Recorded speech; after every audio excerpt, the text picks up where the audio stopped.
Hello friends, मेरा नाम है मीत और स्वागत है आपका आज के इस नई वीडियो में। और आज के इस वीडियो में हम बात करने जा रहे हैं बैंकिंग सेक्टर की और स्पेसिफिकली प्राइवेट सेक्टर बैंक्स जैसे कि एचडीएफसी और इंडसइंड बैंक्स। तो चलिए चलते हैं डायरेक्ट कंप्यूटर स्क्रीन पर। तो आज हम मेनली दो स्टॉक्स के बारे में बात करेंगे। पहला तो है एचडीएफसी बैंक और दूसरा है इंडसइंड बैंक। तो शुरू करते हैं एचडीएफसी बैंक के साथ। तो एचडीएफसी बैंक का अभी थोड़े दिनों पहले ही रिजल्ट आया था जो कि मार्केट को इतना ज़्यादा पसंद नहीं हुआ। इसके चलते स्टॉक अपने 29 दिसंबर के हाई से ऑलमोस्ट ऑलमोस्ट 15 to 17% करेक्ट हो चुका है यहाँ पे। पर इतना बड़ा फॉल और वो भी देश के सबसे बड़े प्राइवेट बैंक में उस रिजल्ट की कमी को जस्टिफाई नहीं करता। लोग और खास करके एफआई एचडीएफसी बैंक को ऐसे बेच रहे हैं जैसे कि ये स्टॉक खत्म हो जाने वाला है। तो चलिए आइए देखते हैं इसके फंडामेंटल्स को और फिर डिसाइड करते हैं कैसा रहेगा ये स्टॉक। तो हमने स्क्रीनर ओपन कर लिया है और H D F C bank का मार्केट कैप इंडिया के सभी बैंक्स के मार्केट कैप में सबसे ज़्यादा है। ऑलमोस्ट 10,83,000 करोड़ है एज ऑन 23 जनवरी। और स्टॉक अभी ऑलमोस्ट ऑलमोस्ट 15.9 16 के पी पर अवेलेबल है। तो दोस्तों मैं आपको बता दूं कि H D F C bank अपने 10 ईयर के सबसे लोएस्ट वैल्यूएशन पर अवेलेबल है। मतलब इसका पी कभी भी कोरोना टाइम पे भी आप देखोगे तो कभी भी 18 के नीचे पी नहीं गया है। तो अभी ये सिर्फ 15.9 के पी मल्टीपल पे अवेलेबल है। और बाकी सभी पैरामीटर्स इन इसके बहुत ही अच्छे हैं। जैसे कि आप आरओई देखोगे, इसका रेशियो, इसका प्राइस टू बुक रेशियो देखोगे वो भी बहुत अच्छा है। साथ ही साथ इसके बाकी कई रेशियो भी बहुत ही अच्छे हैं। तो चलिए इसके फाइनेंशियल परफॉर्मेंस को देखते हैं। तो आफ्टर मर्जर यानी कि सितंबर क्वार्टर के बाद आप देखोगे कि जो एच डी एफ सी जो था उसका भी रेवेन्यू और प्रॉफिट इसमें ऐड हुआ है। तो वैसे आपको इसमें प्रॉफिट में बढ़ोतरी मिलेगी। पर जैसे कि आपको पता ही है कि आफ्टर मर्जर के बाद जो एंटिटीज फॉर्म होती है उसमें 1 साल या 2 साल के लिए मर्जर के इश्यूज रहते हैं जिससे प्रॉफिटेबिलिटी हाँ कुछ हद तक नीचे जाती है। तो इसके वजह से बैंक को इतना तोड़ा गया है। हालांकि लॉन्ग टर्म के लिए ये बहुत ही अच्छा शेयर है क्योंकि आप अगर इसके क्या कहते हैं शेयर होल्डर्स देखोगे तो आपको दिखेगा कि एफ आई आईज और डी आई दोनों इसमें सालों साल स्टेक इंक्रीज करते जा रहे हैं।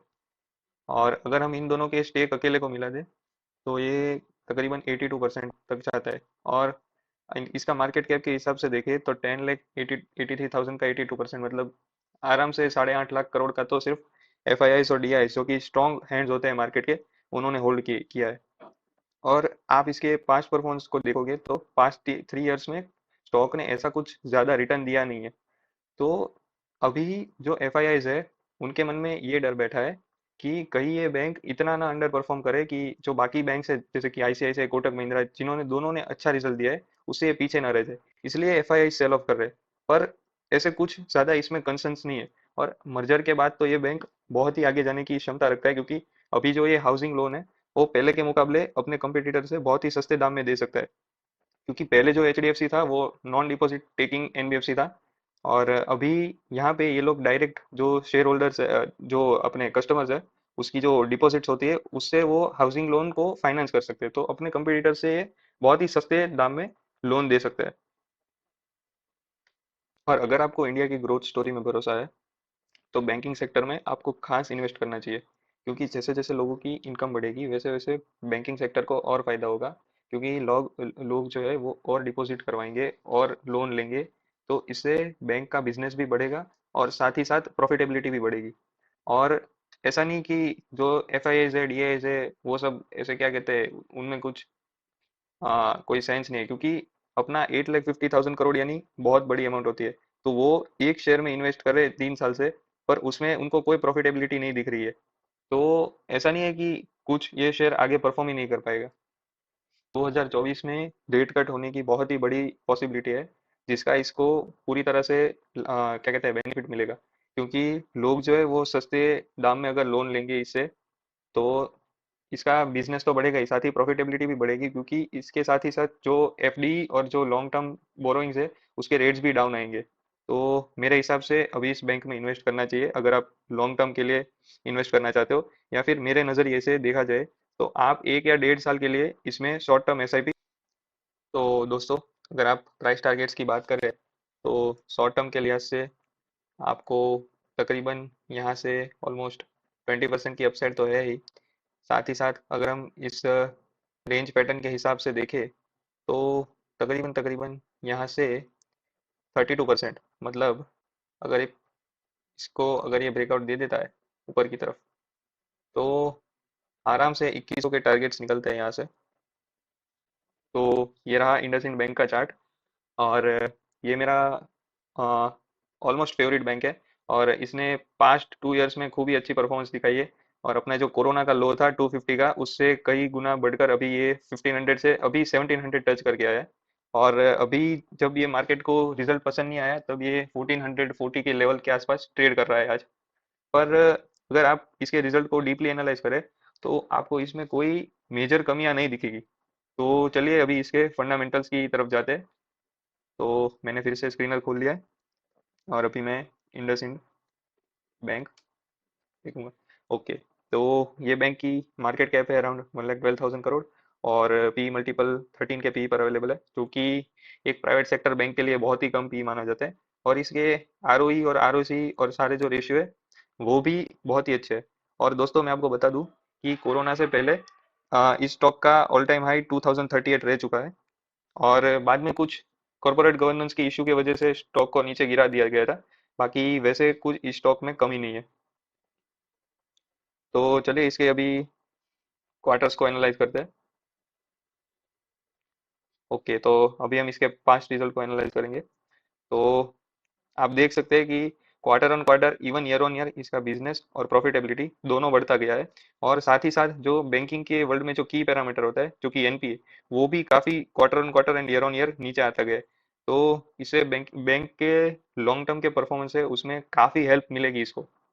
ओके, तो अभी हम देखेंगे कि जो शेयर होल्डिंग पैटर्न है वो कैसा है इसका। तो जैसे कि आप देख सकते हो कि एफआईआई ने quarter on quarter share share holding में इंक्रीज किया है, और डीआईआई ने उतना डिक्रीज किया है।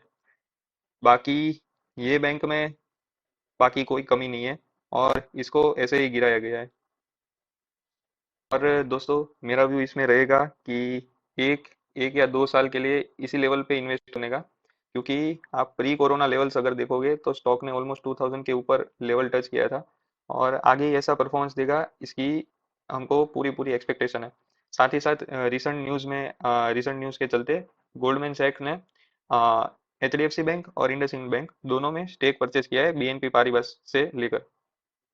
तो इसका भी इसको लॉन्ग टर्म में बहुत ही बेनिफिट होगा, क्योंकि जो बड़े बड़े इन्वेस्टर्स है वो भी इस लेवल पर बैंक को बाय करना चाहते हैं। ओके दोस्तों, तो ये है मेरा पूरा बैंकिंग सेक्टर का एनालिसिस। और जहाँ तक मुझे लगता है कि बैंकिंग इस साल बाकी के सभी सेक्टर्स को आउट परफॉर्म करने की पूरी पूरी ताकत रखता है, क्योंकि बैंक निफ्टी में जो अभी रिसेंट एक वीक में जो फॉल आया है वो जस्टिफाई नहीं करता। क्योंकि अगर आपको इंडिया की स्टोरी पे भरोसा है तो आप खुद ही सोचिए कि अगर देश के बैंक ही नहीं होंगे तो देश को सारी फैसिलिटी जो फाइनेंशियल फैसिलिटी है वो कौन प्रोवाइड करेगा। तो एक सक्सेसफुल नेशन के लिए सक्सेसफुल बैंक होना बहुत ही जरूरी है। तो मेरा पूरा पूरा मानना है कि आप बैंकिंग सेक्टर में इन्वेस्ट कीजिए। और दोस्तों अगर हम बात करें इंडसइंड बैंक की, तो शॉर्ट टर्म में आपको सपोर्ट और रेजिस्टेंस के हिसाब से ऑलमोस्ट ऑलमोस्ट पहला टारगेट आपका निकलेगा 1690 के आसपास, और दूसरा टारगेट आपको मिलेगा लॉन्ग टर्म के लिहाज से 2000 का। तो ये दोनों शेयर एचडीएफसी बैंक और इंडसइंड बैंक में मेरी खरीदारी करने की राय रहेगी। और दोनों शेयर लॉन्ग टर्म के लिहाज से बहुत ही अच्छे प्रोस्पेक्टिव वाले हैं। तो आज के इस वीडियो में हमने देखा फाइनेंशियल सेक्टर के दो बिगेस्ट बैंक का एनालिसिस। और मैं तो बुलिश हूँ भाई फाइनेंशियल सेक्टर में। और इसको किसी भी तरह की इन्वेस्टमेंट एडवाइस की तरह ना ले, ये वीडियो सिर्फ एजुकेशनल पर्पज़ के लिए है। थैंक यू, मिलते हैं अगले नए वीडियो में किसी और नए शेयर या सेक्टर के साथ। धन्यवाद, जय हिंद।